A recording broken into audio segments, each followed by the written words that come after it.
Hey guys, I'm back from my Greece study abroad and I wanted to share with you my top 9 experiences in Greece so that when you come to Xavier you'll look at the program and maybe go yourself. It was an amazing experience and here's the first one. The most memorable experience for me was when we were in Tolo, which is part of the mainland in Greece. We had a free day and myself and some others rented boats and went to a remote island, and it was amazing. It was incredible. The water was so still and so filled with salt that you didn't even have to try to float. The water was so clear. We even climbed to the top and there was an old abandoned church there, and we couldn't go inside unfortunately, but we learned later that that's where they kept the Greek boys during the Persian War so that the Persians didn't kill them and they could have their offspring. My second experience was a trip to an island called Delos, and it was a day trip that we took and we were just there for the morning, but the population of the island is about 6 people. Delos was beautiful. I felt like we were walking through a past time. Also, the incredible views didn't hurt. But note to self, wear tennis shoes because it's the only way to climb the mountain. The tour guide was also so kind and even teared up when recounting the history of the island. That's how passionate the Greeks are about their history and about their culture.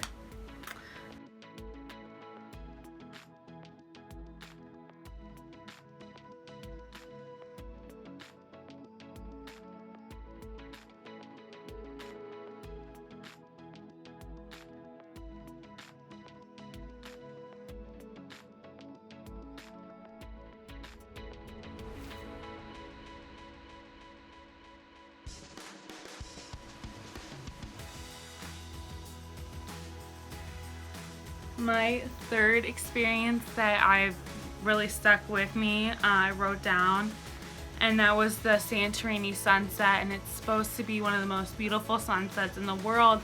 And Santorini is that picture that you always see on Pinterest of Greece, the white buildings, the blue rooftops. We got to see the touristy side of Greece almost, because we have been so much in like the culture of it that I felt like this is more the tourist side. We saw a lot of honeymooners, and at the same time we're seeing this honeymoon couple trying to find their hotel, while on the other side of it there's this Greek man trying to herd his donkeys up to the top of the mountain. And it was a weird contrast, but very cool to see. My fourth experience was the icons, and this was an incredible experience and always the first story that I tell people when I got back.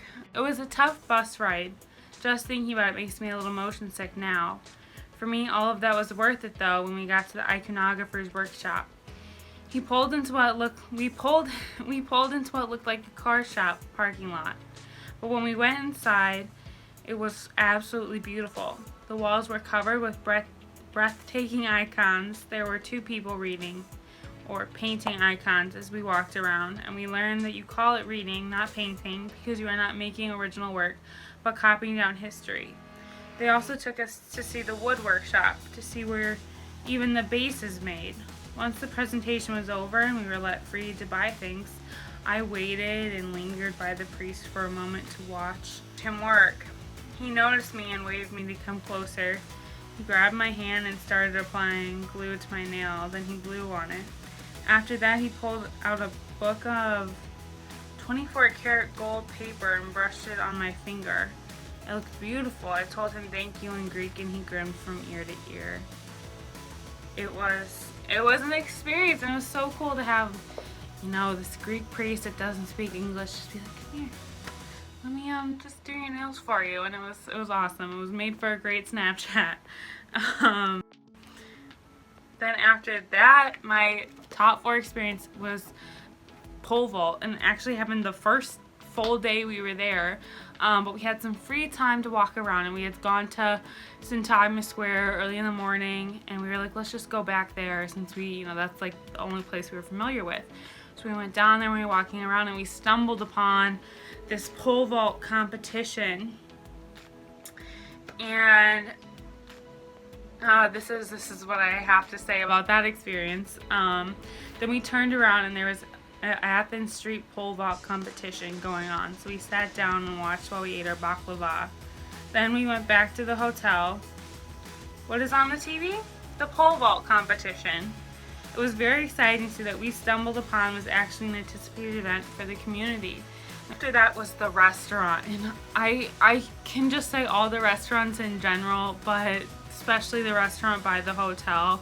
I had a particularly fun time with the restaurants, specifically because I'm a vegetarian, and that is not common in Greece, and experiencing their reactions when I would say, "Can I get this with no meat?" was probably the best thing. The restaurant by the hotel in particular became an experience, and I bonded with them. I would say more so than some of my other classmates because of that. I would come in and they'd be like, "Oh, the no meat girl's here," and just the endless gyros and Greek salad was phenomenal all the time. I took some napkins with me so I would remember. I took a selfie with the sign. Just, it was incredible. I will never forget those workers. This one guy who would always harass me about it and be like, "Are you sure? Why? Why do you not want to eat meat?" One day he was like, "You know, I would have never known that you weren't from here until you said you wanted the vegetarian, because then I know that there's no way that you live here." I was just like, "Oh, well, thank you." Yes, I'll still take the vegetarian. My next experience was the monastery we went to, and it's actually my last entry that I have in my journal, and it was in Kalambaka, and we went to these monasteries. The artwork, icons, paintings that lavish the church, and the incredible views make it nearly impossible to not believe God is somehow present there. I was so moved, I bought a crystal cross necklace from the gift shop, so I'll always remember it. From there we went to the monastery of St. Stephen, which is now nunnery. The monastery was smaller and newer, even though they had 6 more nuns than they were monks at the previous monastery. It yet again was beautiful, but what stuck out more for me was that we actually saw the nuns up and about and working, whereas the men's monastery, they had people working for them. It was a really cool experience.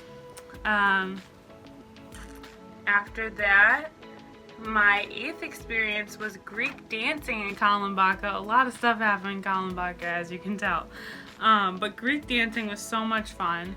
At breakfast, the day of Greek dancing, which is the same day as the monastery, Dr. Byrne told us that she would have a surprise for us after dinner.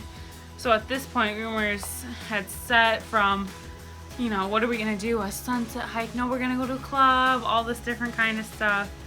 And finally, the time came, we all got on the bus, and it was Greek dancing with traditional music and dancers and wine and ice cream. And at the end of the performance, we all got to dance with them, and I absolutely loved it. It was amazing.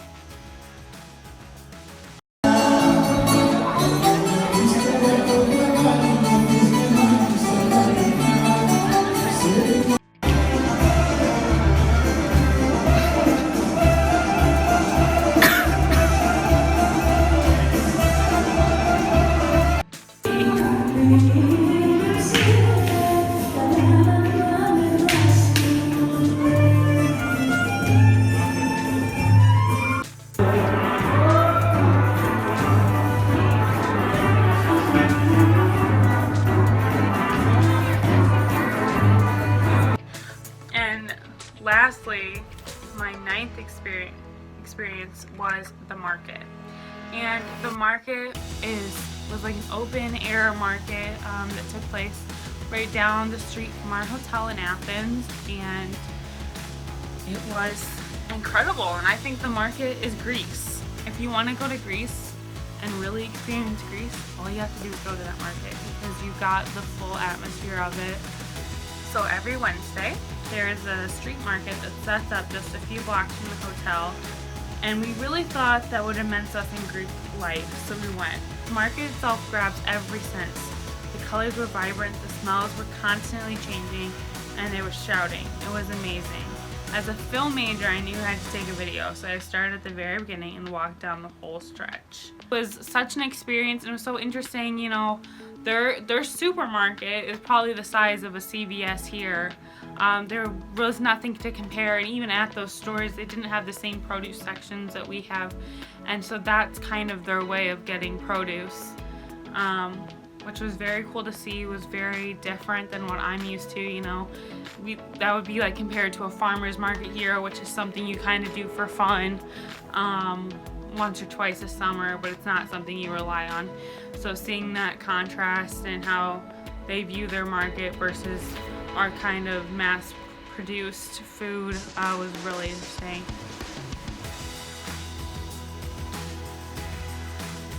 Anyone, current and future Xavier students, it's worth every penny, and I should know I paid for it out of my own money, out of my own pocket, so I know it's worth it. Yeah, this has been my XCPOV for the summer, and I hope you guys enjoy.